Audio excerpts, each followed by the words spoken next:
Salut! Alors, ces dernières semaines, je vous ai parlé de cette faillite hydrique mondiale qui nous menace. Je vous ai également parlé de cette réactivité du cycle de l'eau, notamment en cas de reverdissement des surfaces terrestres.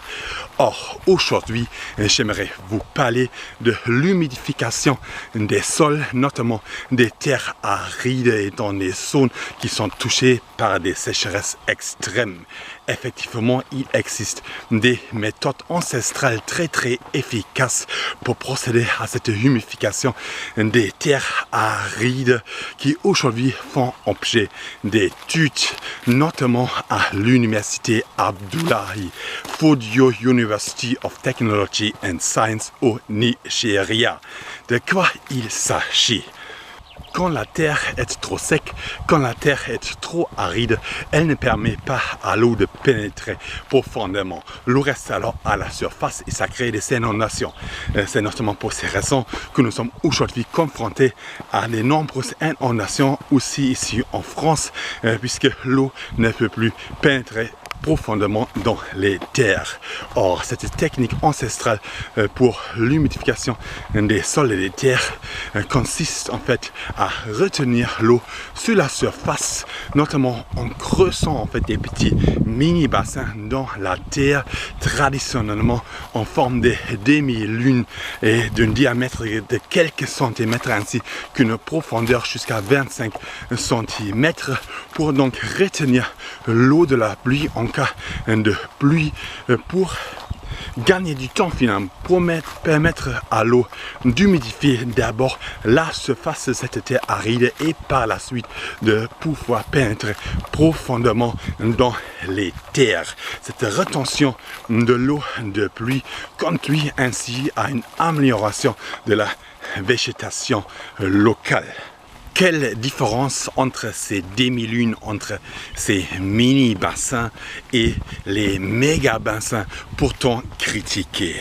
Or, les méga-bassins servent à captiver l'eau, à isoler l'eau, à extraire l'eau de son cycle d'eau naturel, à privatiser l'accès à l'eau, alors extrait dans son cycle de l'eau naturelle et à le mettre à disposition d'un petit nombre d'agriculteurs industriels qui alors vont arroser leurs champs ailleurs qu'ici, qui néanmoins sont trop gourmands et ont trop de soif.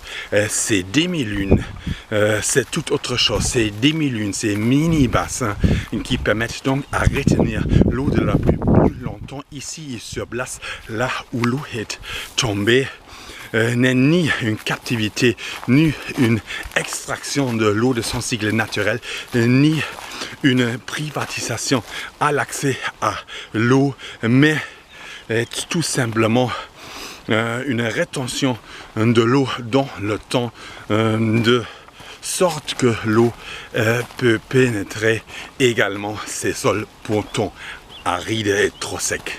Cette technique de rétention de l'eau n'est donc ni une captivation, ni une extraction, ni une privatisation à l'accès de l'eau, mais il s'agit plutôt d'une assistance au cycle de l'eau naturel qui aujourd'hui connaît des dysfonctionnements dus au réchauffement climatique causé par l'activité humaine.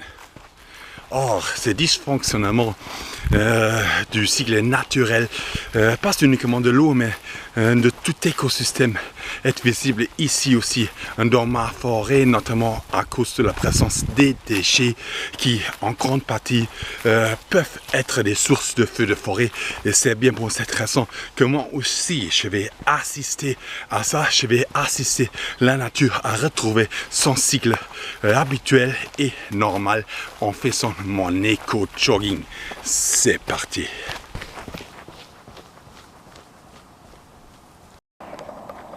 Ok, ici je suis dans une zone forestière où il y avait en fait non pas une déforestation mais une suppression des sous-bois ici dans cette zone pour mieux accéder aux arbres qui sont ici présents pour finalement extraire de la racine des arbres. J'en ai parlé il y a quelques semaines et en fait dans cette zone, je vois quelque chose de couleur verte là qui est caché derrière des plantes, quelque chose de couleur verte qui a l'air d'être en plastique. Donc on va s'approcher pour regarder qu'est-ce que c'est. Donc effectivement, je ne me suis pas trompé. Il y a en fait un gros seau, un très gros seau, voilà, un très gros seau en plastique assez rigide en fait ici. Et quand on regarde bien, je me demande d'où ça vient en fait. Je me demande si ça c'est peut-être à la base. Vous avez, si ça c'est à la base quelque chose qui contient en fait du pétrole peut-être et que ça a éclaté comme ça, écrasé comme ça et on y retrouve juste une partie. Éventuellement c'est bien ça, c'est pas la première fois que je trouve ces choses là ici en forêt et si c'est ça, ça voudrait dire en fait que les forestiers qui ont travaillé ici, que les forestiers ont en fait fait le plein de leur machine avec ce pétrole là qui sont apportés comme ça et on laissé ça ici en pleine forêt. C'est bien sûr avec ces méthodes là c'est un grand risque de feu de forêt en fait et c'est pas comme ça qu'on va procéder à la réforestation des forêts finalement au réverdissement de la terre. Non, ça c'est le contraire, ça c'est un risque de feu de forêt. Ok, là il y a encore un et deux mouchoirs. Il commence à pleuvoir et ça c'est plutôt une bonne nouvelle à cette ère de la félite hydrique mondiale en fait. C'est une très bonne nouvelle. Là je marche sous les arbres, je ne sais pas si vous pouvez entendre la pluie qui tombe en fait sur les feuilles des arbres. En tout cas il pleut énormément. Et ça c'est une très bonne nouvelle. Les feuilles des arbres, les arbres vont capter ce lot, vont se nourrir de ce lot et vont transporter ce lot à travers de l'évapotranspiration vers ailleurs pour nourrir aussi les arbres dans les endroits qui sont plus secs.